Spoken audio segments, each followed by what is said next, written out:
Di muna ka mag-boyfriend. Since na 18 na ka, you will be responsible of your own action. So, ano masasabi ko sana? Sabi sa Biblia, in everything you do, put God first. Unaon mo si kagurangan. Uno man na bagay, iyan na migdaw ka ni mo ka na mga ngamin na nasa isip mo, nasa puso mo, iyan migdaw ka ni mo. Sabi pa sa Bible, sa Matthew 6:33,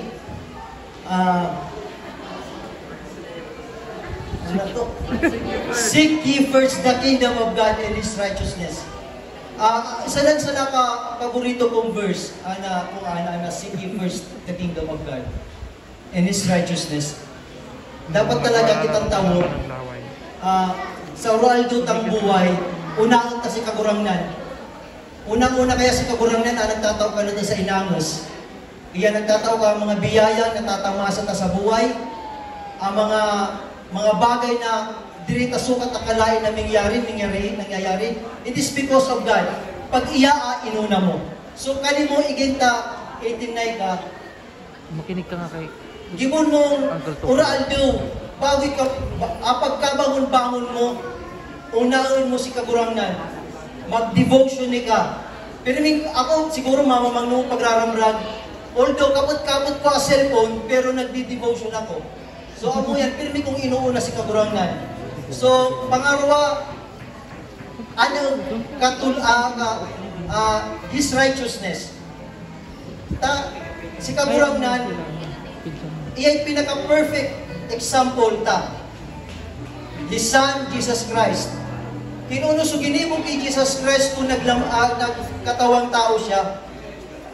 Amo to dapat maging guide ka sa oral dutang buhay. So ginibog kay kagurangnan na Yesu Kristo sa kinaban.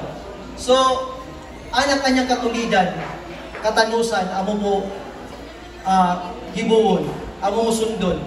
And all na dinidesire mo sa buhay mo, kuwayan. Itatao yan ni kagurangnan, lalo-lalo na si kamang Diyos na po mga ngod ko, nakakabasa ka na sa pusuta. So pag si kagurangnan nababayad na sa puso mo, dedikado ka kanya, iya talaga inuuna mo. Uno man na maging desire mo kanya, uno man na ayatin mo kanya, itatao yan. Ako hindi ko sukat akalain na maitatao ko ni kaiging ko, hindi. Sa pangadjion, sa orado na inayat ko kay kagurangnan na maging anaiging ko, anaungkuhan, maging sa pag-aadal, itaw mo nga na wisdom kanya, butos na sa pag-aadal, hindi sa pag-aadal ka ba nila usipin, itaw mo ang wisdom kanya. So, pirmi ka pinapangadji kay kagurangnan. Ako kagigin man sa nako, kagigin ako, nagkukulang man ako, nagkakasala man ako, tatawo ko. Pero si kagurangnan, amo uda bahid ng inunuman na bagay na negative, puro ya positive. Kaya, Jin, as father, siguro, marinig mo ko minsan na magtataas sa boses ko, siguro normalan. Pero, iniingo akong kinukontrola sa diri ko na diri na magpaparangabil ta. Gusto ko, mapait sana ko ninyo mata ko. Ako ibig sabihin, kumuha na ka, ibig sabihin ka, ako gustong sabihin ka ninyo.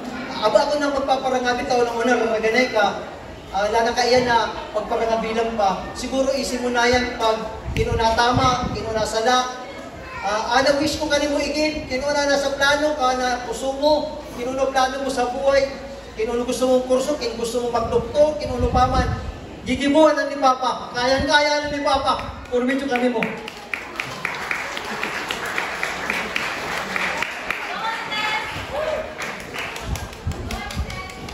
Hindi po kanino amin. Again, welcome to the Christian world. Isadlay kang Christianity.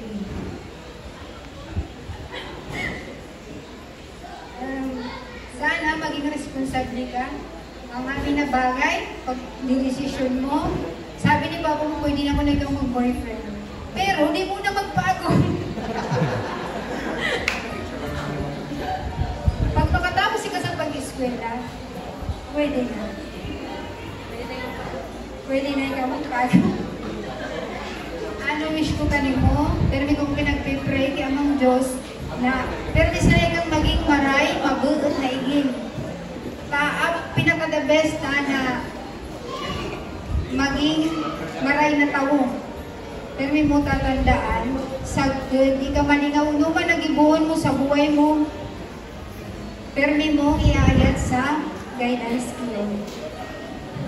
Di na ako magparaugan, pero may makita nagmamarites. Oro Aldo, baka nagsasawa na ka. Ano sa naging God bless you? Thank you so much, Uncle and Auntie. Palakpakan naman natin the proud mom and father. Ayan. Sige. So, ayun siya. Pwede nang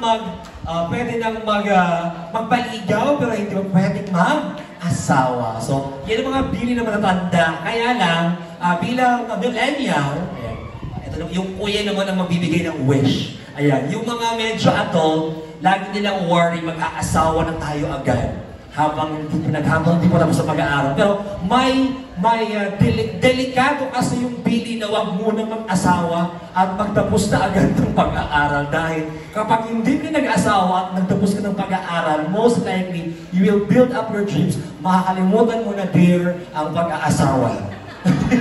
Dahil pagod ka na. Okay. May experience pa yun. But no.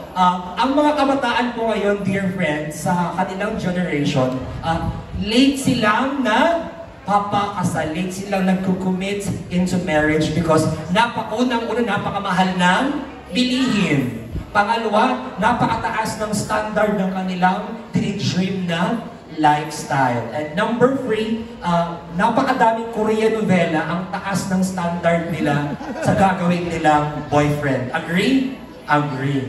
Oh, so mga ini-imagine mong boyfriend, ka to sa iriga, sure ako. Kaya epuan, maging successfully ka, tangaling makabawal sa plane ticket, maanapan mo sa mga aring kantong itsura. Tama? So, magiging successful na di uncle. Ngayon mo, so palakpakan natin yung birthday girl, kaya alam natin, buo ang tiwala natin sa kanya, na she will make her parents proud and make her dreams come true and will serve the Lord and her family. Now, madami nang nag